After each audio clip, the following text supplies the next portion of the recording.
पे मिलने नहीं दिया गया हमें। वहाँ पे 2-3 बार हमने कोशिश की, वहाँ पे हमें धक्के मार। हमारी सैलरी आई थी, सैलरी तो क्या बोलूँगा मैं से, आप ही समझ सकते हैं।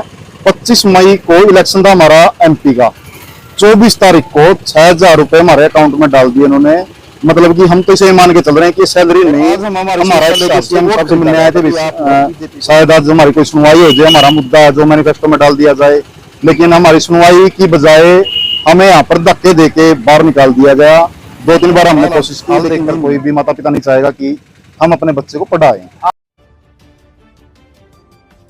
अर्जुन स्टेडियम, एकलव्य स्टेडियम में आए हो, नायब सिंह सैनी ने यहाँ पे रैली भी की है, उनसे आप मिलना चाहते थे, क्या हुआ आपके साथ? मिलने दिया गया? हाँ बता रहा हूँ मैं, वहाँ पे मिलने नहीं दिया गया हमें। वहाँ पे 2-3 बार हमने कोशिश की, वहाँ पे हमें धक्के मार के बाहर निकाल दिया गया। और हम इसलिए आए थे कि हमारी सैलरी है ना, जो सिलेक्शन होने के बाद जो ऑफर लेटर मिला हमें, उसमें 6,000 रुपए मेंशन की गई। लेकिन हमें उस टाइम भी ये लगा कि हो सकता है कोई क्लरिकल मिस्टेक हो, ये 60 भी हो सकते हैं या फिर 26 भी हो सकते हैं, 36 भी हो सकते हैं। लेकिन बाद में वही बिल्कुल जेन्युइन मिली, वही 6,000 रुपए, जो कि टाइम पे नहीं थे। और हमारी ज्वाइनिंग हुई थी 12 मार्च को, 12 मार्च को ज्वाइनिंग हुई थी। और हमारी सैलरी आई थी, सैलरी तो क्या बोलूँगा मैं से, आप ही समझ सकते हैं। 25 मई को इलेक्शन था हमारा एमपी का, 24 तारीख को 6,000 रुपए हमारे अकाउंट में डाल दिए उन्होंने। मतलब कि हम तो इसे मान के चल रहे हैं कि सैलरी नहीं, हमारा एक हिसाब से वोट खरीदा गया था कि आप लोग बीजेपी को वोट दें। और आज हम हमारी समस्या लेके सीएम साहब से मिलने आए थे, शायद आज हमारी कोई सुनवाई हो जाए, हमारा मुद्दा जो मैनिफेस्टो में डाल दिया जाए। लेकिन हमारी सुनवाई की बजाय हमें यहाँ पर धक्के देके बाहर निकाल दिया गया। 2-3 बार हमने कोशिश की, लेकिन नहीं मिलने दिया गया। तो अब यहाँ पे जैसे नायब सिंह सैनी ने आए थे, घोषणाएं सरकार कर रही है, आपके जो पद था उसके नोटिफिकेशन जब नौकरी के लिए निकाला गया, तो क्या उसमें सैलरी का मेंशन नहीं था? कहीं भी सैलरी का मेंशन नहीं था। और आप लोगों को सुनकर बड़ी ताज्जुब होगा इस बात का। अभी जैसे सीएम साहब जहाँ पे भी जाने लग रहे हैं, सीएम तो नहीं है, एक्स सीएम है फिलहाल के लिए, हर कहीं जगह मंच पे बोल रहे हैं कि हमने कौशल रोजगार वालों को पक्का कर दिया। और आप सभी को पता है कि कौशल रोजगार वाले बच्चे ना तो कोई एग्जाम फीस देते हैं, और ना ही उनका कोई ये होता है कि एक सफाई कर्मचारी है जो गाँव में होता है, अनस्किल्ड होता है बिल्कुल। कहीं से भी हम ये नहीं बोल सकते पढ़ा लिखा, चलो उसकी एजुकेशन जो मर्जी हो, लेकिन काम के हिसाब से अनस्किल्ड है वो। उनकी भी सैलरी इन्होंने अभी घोषणा भी की थी कि उनकी 16-17 हजार रुपये समथिंग कर दी है।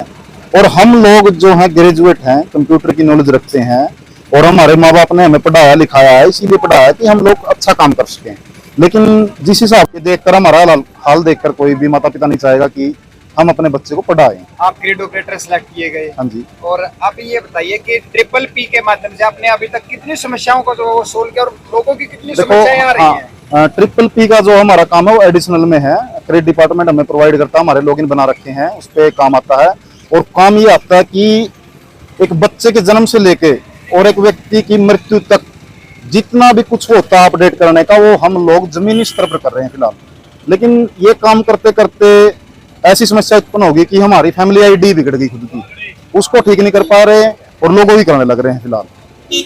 तो हमारी यही मांग थी कि कुछ हमारा भी हो जाए भाई। हमारे जो एग्जाम दिया है, सिलेक्शन प्रोसीजर बिल्कुल फॉलो किया हमने, जेन्युइन तरीके से लगे हैं यहाँ पे।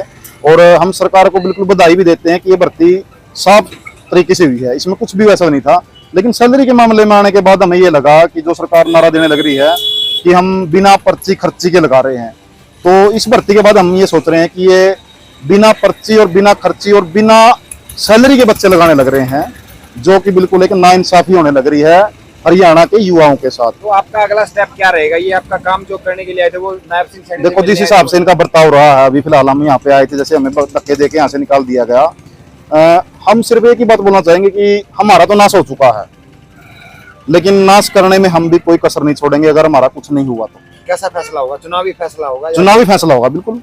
हम 7500 बच्चे हैं टोटल, और 800 लगाए हैं अभी अर्बन में लगाए हैं। तो एक बच्चा ये मान के चलो आप, रिश्तेदारियां भी होती है और जमीनी स्तर पर काम कर रहे हैं, हम लोगों को बोल भी सकते हैं, कुछ भी बोल सकते हैं, आप भी समझ सकते हैं इस बात को।